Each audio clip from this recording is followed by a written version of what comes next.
Now this is the ASUS ROG Strix Scar 17, and AMD has literally entered the chat, coming and swinging, because the processor that they put inside of here is the fastest laptop CPU I've ever tested. And here's the crazy part, okay? This Scar 17 is only a little bit thicker than the Razer Blade 16, but it's also thinner than the MSI Titan GT77. If you guys saw my review of that Titan showcasing Intel's best processor, you know that laptop is disgustingly huge. It's one of the ugliest looking laptops on the market, but it's so thick that it reminds me of my fat days when I was a teenager. But this guy is a bit thinner. And the fact that they were able to cram better performance from a CPU inside of here and also pair it with an RTX 4090 is pretty remarkable.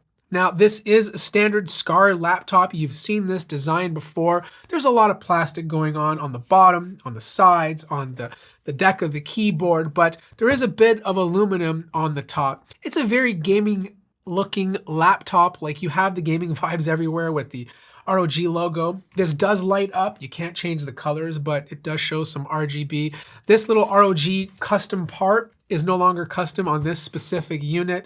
It's about a 6.6 pound laptop, so it's not the most light laptop you can carry, but it's still manageable, especially good for those of you out there that are switching locations a lot. I get a lot of commenters saying they move from one destination to the next destination every 6 months. They don't want to buy a desktop. So this is something that can easily replace that, but still give them good performance. There's tons of I/O to be had.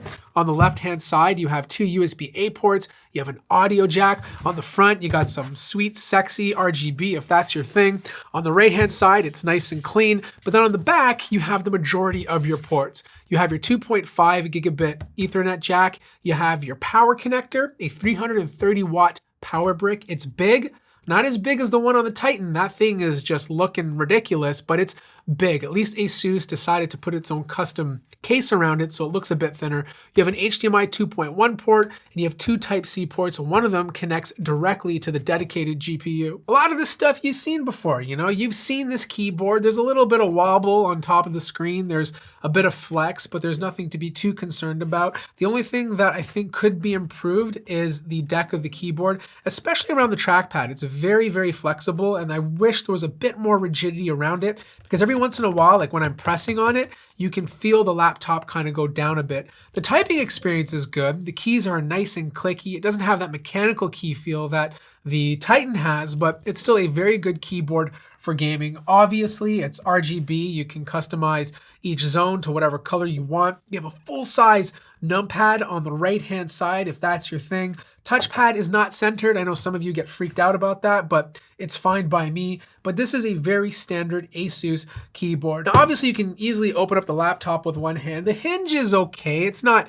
super loose or anything, but it's not the tightest hinge I've used. There's no biometrics using your face, but you do have a 720p webcam at the top. The display aspect ratio is 16:9. Like, this is a hardcore focused gaming laptop. So in some ways, I'm kind of glad they stuck with 16:9. Not everything needs to be 16:10.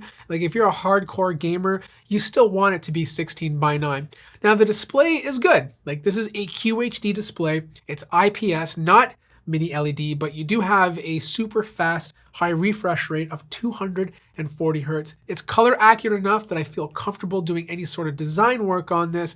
And, you know, it may not be the brightest display on the market, but totally acceptable for watching content and obviously gaming. Now, price point is always a major concern, and you are paying an RTX 4000 series tax. Like, this thing has a 4090.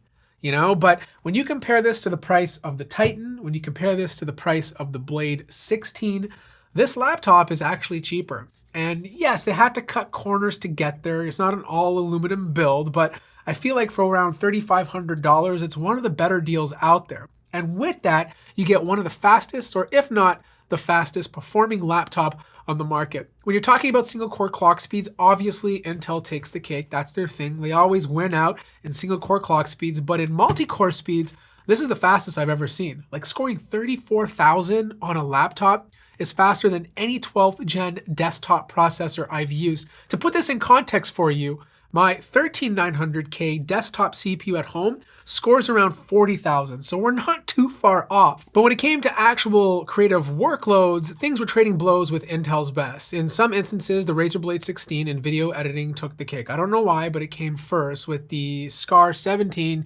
came in second. When it came to Photoshop, they were pretty close altogether. For some reason, this CPU paired with the RTX 4090 just offers the best performance.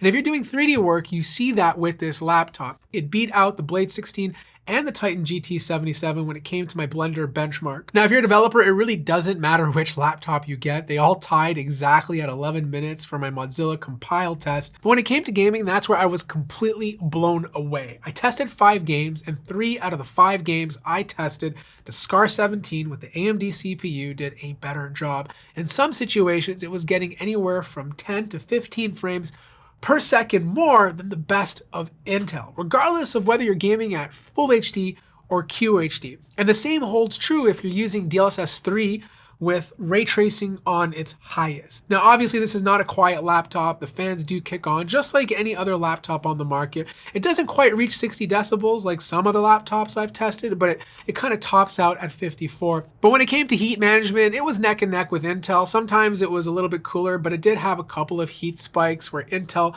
was just a little bit more consistent overall. The average is probably still a bit lower, but the important thing is when it comes to the average clock speeds. This laptop can maintain a higher clock speed average for way longer than what the Intel laptop can do. The difference is pretty big, and that's why we're probably seeing better performance in a lot of these applications. Now, this is what the internals look like when you take it off. Just remember that there's 2 cables connected to the bottom of the lid. Remember to take them off nicely. Don't rip it off, or you could damage the cables, which provide light to the bottom lid of the laptop to get that fancy schmancy sexy RGB.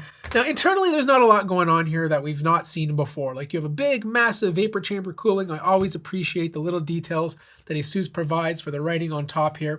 2 slots for RAM, upgradable to 64. This is 4800 megahertz. You have one drive that's currently populated with some of the fastest read and write speeds that I've seen this year. And you have a second slot over here if you want to upgrade to some extra storage.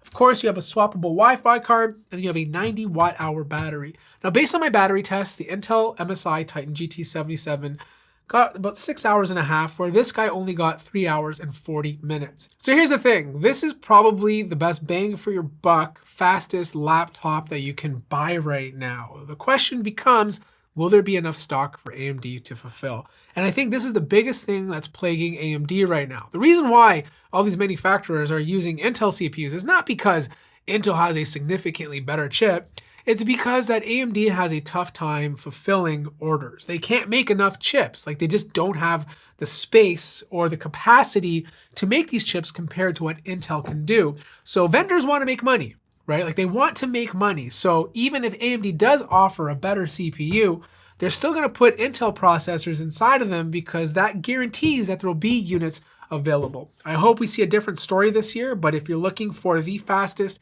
CPU in a laptop and you want a good gaming experience and you don't want to pay the outrageous prices of a Razer Blade 16 or 18, or a GT77, then this becomes a more viable option. It's still expensive, but it's just not as expensive. If you have any more questions, let me know in the comment section down below. Like the video if you liked it, subscribe if you haven't already, and I'll see you guys in the next one.